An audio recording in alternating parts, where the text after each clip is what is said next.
വനിതാ ദിനത്തിൽ വനിതാ പോലീസുകാരിയെ മർദ്ദിച്ച് CPM councillor. Thiruvananthapuram Attukal ward councillor R ഉണ്ണികൃഷ്ണനെതിരെ ഫോർട്ട് പോലീസ് കേസെടുത്തു. കൈമുട്ടുകൊണ്ട് പോലീസുകാരിയുടെ നെറ്റിയിൽ ഇടിച്ചെന്ന് FIR. തലയ്ക്ക് പരിക്കുപറ്റിയ പോലീസുകാരിയെ ജനറൽ ആശുപത്രിയിൽ ചികിത്സയിൽ പ്രവേശിപ്പിച്ചു.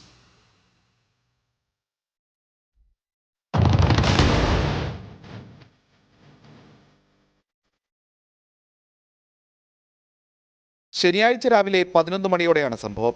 ആറ്റുകാൽ ക്ഷേത്രത്തിൽ പ്രവേശന നിയന്ത്രണം ഏർപ്പെടുത്തിയിരുന്ന പടിഞ്ഞാറേനട വഴി അകത്തേക്ക് പ്രവേശിക്കാൻ ശ്രമിച്ച CPM കൗൺസിലർ ആർ ഉണ്ണികൃഷ്ണനെ പോലീസ് തടഞ്ഞു. തുടർന്നാണ് ഡ്യൂട്ടിയിലുണ്ടായിരുന്ന വനിതാ പോലീസുകാരെ CPM കൗൺസിലർ കയ്യേറ്റം ചെയ്തത്.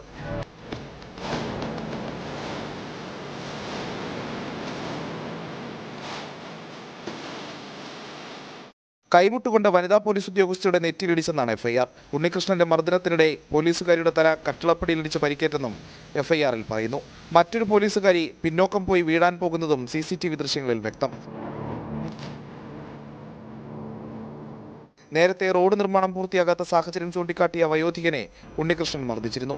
ഇതിന് പിന്നാലെയാണ് വനിതാ ദിനത്തിൽ വനിതാ പോലീസിനെയും ഇയാൾ ആക്രമിച്ചത്. നാട്ടുകാരിലുണ്ടായ സംഭവ വികാസങ്ങൾ നിങ്ങളെല്ലാവർക്കും അറിഞ്ഞു കാണുമെന്ന് വിചാരിക്കുന്നു.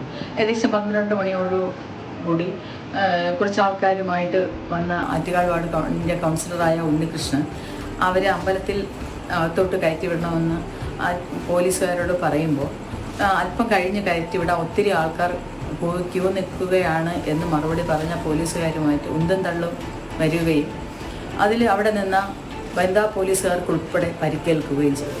പരിക്കേറ്റ വനിതാ പോലീസ് ഉദ്യോഗസ്ഥയെ തിരുവനന്തപുരം ജനറൽ ആശുപത്രിയിൽ പ്രവേശിപ്പിച്ചു.